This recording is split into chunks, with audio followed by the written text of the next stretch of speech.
Hanifa Yusriah Baihaqi tampak seperti remaja pada umumnya. Namun gadis 16 tahun ini merupakan penyandang autisme. Anak sematawayang pasangan Sri Hastuti dan Yunus Baihaqi ini mulai menunjukkan autisme sejak usia 4 tahun. Sebagai ibu yang melahirkan, Sri Hastuti awalnya sempat menolak takdir. Namun sekarang sudah berdamai dengan keadaan dan merawat Hanifa dengan penuh sabar. Walau anaknya menyandang autisme, terselip bakat yang dimiliki, yaitu tertarik pada dunia modeling.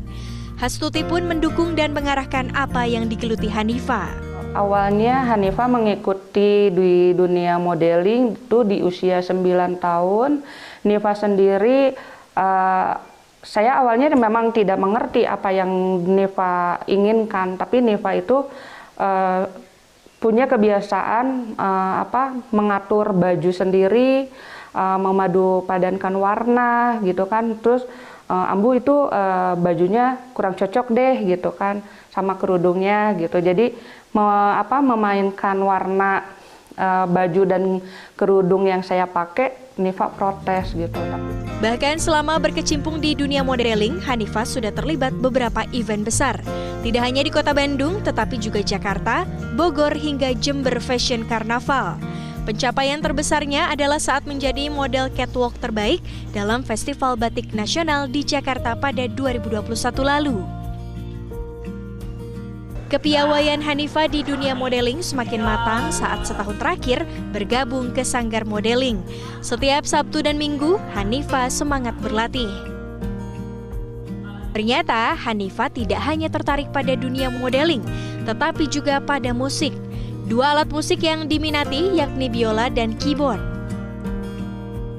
Kalau Hanifa sendiri, karena Hanifa memang sukanya di musik, jadi aku tidak pernah memaksakan Hanifa untuk masuk ke SMA atau ke sekolah yang memang di akademik, karena aku sadar sendiri Hanifa mempunyai kekurangan dan kelebihannya.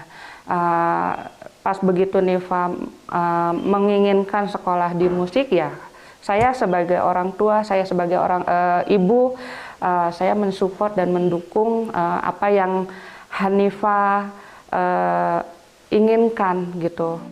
Ketertarikan Hanifa pada musik membuatnya diterima di Sekolah Menengah Kejuruan Negeri Bidang Seni dan Industri Kreatif SMKN 10 Bandung. Kini Hanifa duduk di kelas 10 jurusan Seni Musik.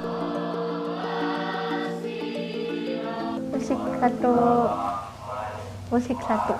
Di mana sekolahnya? Deket dari rumah. Tiap hari diantar sama siapa? Mama. Seneng nggak sekolah di musik satu? Seneng, banyak teman. Belajar apa aja? Musik. Musik apa yang bisa? Biola. Terus? Piano dan keyboard.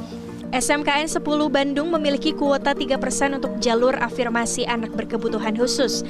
Kini hanya ada satu peserta didik penyandang disabilitas di sekolah ini, yaitu Hanifa.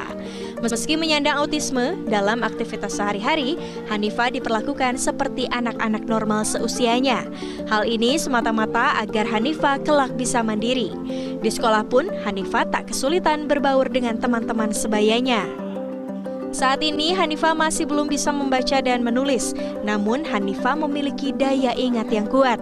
Hal itulah yang membuat sekolah memiliki standar yang berbeda soal penilaian terhadap Hanifa. Meski tak ada guru khusus bagi siswa penyandang disabilitas di sekolah inklusi ini, guru dan staf sekolah dengan cermat mendampingi proses belajar Hanifa. Untuk Hanifa dan peserta didik ABK lainnya, syukur alhamdulillah mereka tidak ada hambatan dalam beradaptasi, berteman dengan peserta didik yang bukan disabilitas. Dan anak-anak yang non-difabel juga, mereka menerima dengan begitu sangat ramah dan tidak ada istilah mungkin perundungan atau bullying.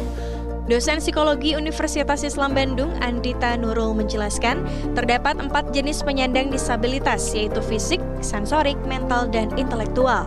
Diperlukan peran orang tua sebagai garda terdepan dan lingkungan sekitar untuk memahami jenis disabilitas tersebut, untuk kemudian mengidentifikasi kelebihan dan kekurangan dari anak-anak penyandang disabilitas. Barulah potensi anak dapat digali dan didukung. Kita masukin nih anaknya di semua kegiatan, kita coba-coba aja semuanya, mana yang anaknya suka, mana yang anaknya bertahan, mana yang anaknya responnya positif. Kalau terstruktur, kita mencoba untuk menyusun, mengidentifikasi gitu ya, perilaku-perilaku apa yang akan yang seharusnya dimunculkan dalam situasi tertentu, sehingga ketika itu misalnya ditampilkan oleh anak, kita bisa mempunyai asumsi bahwa sepertinya anak ini oke deh, dia kayaknya mau deh, dia kayak suka dan seterusnya, sehingga kita coba untuk lebih fokus sedikit ke titik itu. Nah, Andita menambahkan, penting pula bagi orang tua dan lingkungan untuk mengurangi ekspektasi ketika menghadapi anak-anak penyandang disabilitas, meski potensi mereka sudah tergali dan kemampuan mereka sudah terasah. Karena apabila dipaksakan, dikhawatirkan dapat berdampak pada aspek psikologis lain, seperti membuat anak menjadi mudah marah. Tim Liputan CNN Indonesia, Bandung, Jawa Barat.